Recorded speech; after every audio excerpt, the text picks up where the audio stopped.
विकास के नाम पर प्रीतमगढ़ गांव को मिला सिर्फ आश्वासन। उत्तर प्रदेश व उत्तराखंड की सीमा पर बसे गांव प्रीतमगढ़ में आज़ादी से अब तक नहीं हुआ कोई विकास।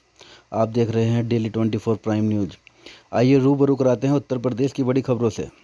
उत्तर प्रदेश व उत्तराखंड की सीमा में बसे ग्राम मिर्ज़ापुर उर्फ प्रीतमगढ़ में आज़ादी के बाद भी आज तक कोई विकास कार्य नहीं हुआ। मिर्ज़ापुर उर्फ प्रीतमगढ़ के रहने वाले भारतीय किसान यूनियन सरपंच के जिलाध्यक्ष अरुण ठाकुर ने प्रेस कॉन्फ्रेंस कर बताया कि आज़ादी के बाद आज तक हमारे गांव में कोई विकास कार्य नहीं हुआ, जबकि 2014 में प्रधानमंत्री द्वारा एक योजना लागू हुई थी जिसमें 7 किलोमीटर तक की रोड का निर्माण कार्य होना पाया गया था। लेकिन 2018 में प्रधानमंत्री योजना के अंतर्गत लोक निर्माण का विभाग द्वारा सरकारी कागजों में हाईवे 2500 मीटर मिर्ज़ापुर उर्फ प्रीतमगढ़ जो कि रामपुर चाटा गाँव को जोड़ता है, इसमें तकरीबन 1200 मीटर की सड़क है। सरकारी कागजों के तकरीबन 1 करोड़ की लागत से पीडब्ल्यूडी विभाग द्वारा कागजों में दर्शाई गई है, जो कि मौके पर अभी तक नहीं बनी है। इसी संबंध में किसान यूनियन के जिला अध्यक्ष ने आवाज़ उठाई है कि अगर यह रोड नहीं बनती है तो हम बड़े आंदोलन की तैयारी करेंगे, जिसका निर्णय हमारे राष्ट्रीय अध्यक्ष करेंगे। आपको बता दें कि अपने खर्चे से नेशनल हाईवे से प्रीतमगढ़ गाँव के लोग एक पुल बनाकर जोड़ा है, लेकिन इसके बावजूद हर बरसात में पुल के रास्ते ख़राब हो जाते हैं और आने जाने वाले लोगों को स्कूल से के बच्चों को परेशानियों का सामना करना पड़ता है। ग्रामीणों ने बताया कि इस वक्त पुल की हालत इतनी जर्जर हो चुकी है कि पुल कभी भी गिर सकता है, गांव के हाईवे का रास्ता बंद हो सकता है, लेकिन इसके बावजूद सरकार हमारे गांव पर ध्यान नहीं दे रही है। आप देख रहे हैं बिजनौर से शेर खान की खास रिपोर्ट। रखी है ग्राम में, क्या कहना चाहेंगे, किस उद्देश्य से रखी है? सबसे पहले सभी को मेरा नमस्कार। मैं युवा जिलाध्यक्ष भारतीय किसान यूनियन सरपंच ठाकुर अरुण कुमार।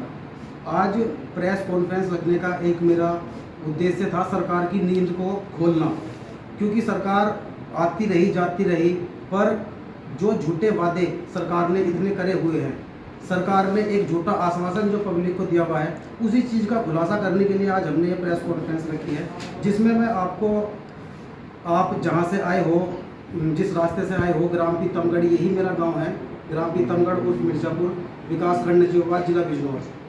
यहाँ 1935 से ये गांव बसा और 1935 से लेकर आज तक 2025 तक यहाँ कोई भी सरकारी सुविधा रामपुर चाटा और प्रीतमगढ़ को कोई नहीं मिली। सबसे मूलभूत सुविधाएं जो है सड़क, पानी, बिजली, यहाँ तक कि फ़ोन का नेटवर्क, वो तक इन गाँव में नहीं है। रामपुर चाटा की अगर हम बात करें तो वहाँ आज तक कोई पक्की सड़क, टंकी पानी की या फ़ोन का नेटवर्क, जहां एक तरफ हमारी सरकार अग्रसर कर रही है, सबको डिजिटल इंडिया बनाने के हमारे प्रधानमंत्री जी वादे कर रहे हैं, फ़ोन में नेटवर्क ही नहीं होगा तो हम डिजिटल इंडिया को कैसे उसे हम जानेंगे, कैसे हमारे बच्चे इस चीज़ को जानेंगे।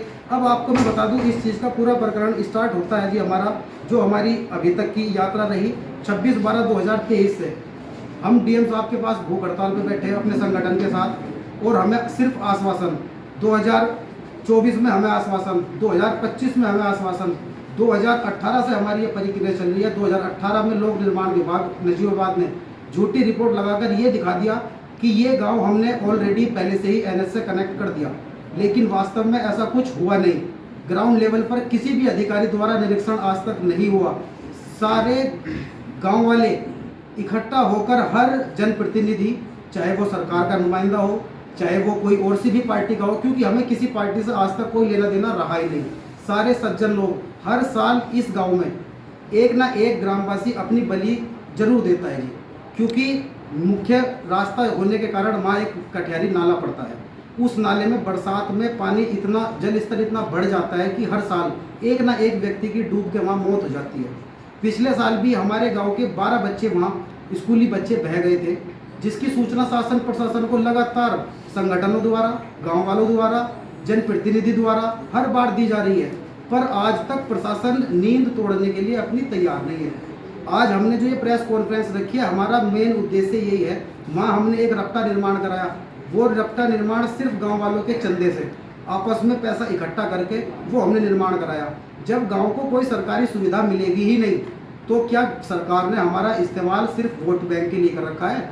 आज उत्तर प्रदेश में ऐसा कोई गांव नहीं होगा जिस गांव में सड़क ना हो, बिजली ना हो, फ़ोन में नेटवर्क ना हो। ऐसा कोई गांव मेरे संज्ञान में तो नहीं है जो उत्तर प्रदेश में हो। एक तरफ हमारे माननीय मुख्यमंत्री योगी आदित्यनाथ जी वादा करते हैं कि सीमावर्ती गांव को चमकाया जाए, तो क्या इस तरीके से हमारा सीमावर्ती गांव चमकेगा जो हर साल एक ना एक की बनी जाएगी, हर साल एक ना एक बह के मर जाएगा? हमारा सरकार से सिर्फ यही निवेदन है कि वे हमारे मृतकों को जो बीमा के नाम पर धनराशि प्रोवाइड करा रहे हैं, जो हमें वो किसान सम्मान निधि योजना दे रहे हैं जी, हमें उस चीज़ की भी कोई आवश्यकता नहीं। जब हमारे बच्चे प्रॉपर शिक्षा नहीं पा पाएंगे, प्रॉपर वो पढ़ नहीं पाएंगे, जिस गांव में सड़क ना हो, बिजली ना हो, पुल ना हो, उस गांव के बच्चे कैसे तरक्की की ओर आप चले जाएंगे? आप हमें ये जवाब दें।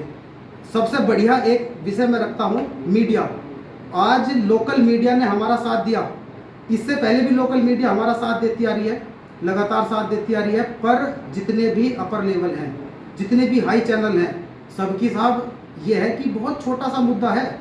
5,000 की जनसंख्या वाले 2 गाँव को मीडिया का कहना यह है कि बहुत छोटी सी जनसंख्या है, इसके लिए हम क्या आवाज़ उठाएं? अब हमारा मेन और आज का उद्देश्य ये है प्रेस कॉन्फ्रेंस रखने का। अगर सरकार इस प्रेस कॉन्फ्रेंस के थ्रू नींद अपनी तोड़ने का काम करती है तो ठीक है, नहीं तो दिसंबर में हम अपने राष्ट्रीय अध्यक्ष से बात करके एक बहुत बड़े आंदोलन का विचार करने के लिए जा रहे हैं और जिले में एक बहुत बड़ा आंदोलन हम जरूर करेंगे इस समस्या को लेकर। अगर हमारी समस्या का समाधान नहीं होता तो उसके बाद समस्त ग्रामवासी और समस्त संगठन सड़कों पर उतरने के लिए मजबूरन सड़कों पर उतरेगा, जिसका जिम्मेदार जिला प्रशासन और हमारे प्रशासनिक अधिकारी। क्या समस्याएं हैं, क्या मुद्दे हैं? हमारा मुद्दा मेन ये है कि हमारे गांव को एनएच से कनेक्ट करा जाए। आज तक कोई पक्का रास्ता ही नहीं है। जो सरकार, जो लोक निर्माण विभाग ने ये दिखा रखा है कि ये रास्ता हमने बना दिया। मेरी निवेदन है कि किसी भी एक सक्षम अधिकारी द्वारा इसका निरीक्षण कराया जाए कि ये रास्ता बना या नहीं बना। जो उन्होंने पुलिया का निर्माण दिखाया है, उस पुलिया का निर्माण को एक बार हमें डॉक्यूमेंट्स में दिखाया जाए कि हमने ये चीज़, हमने आरटीआई के थ्रू से मांग भी रखी है कि किस योजना से ये बना।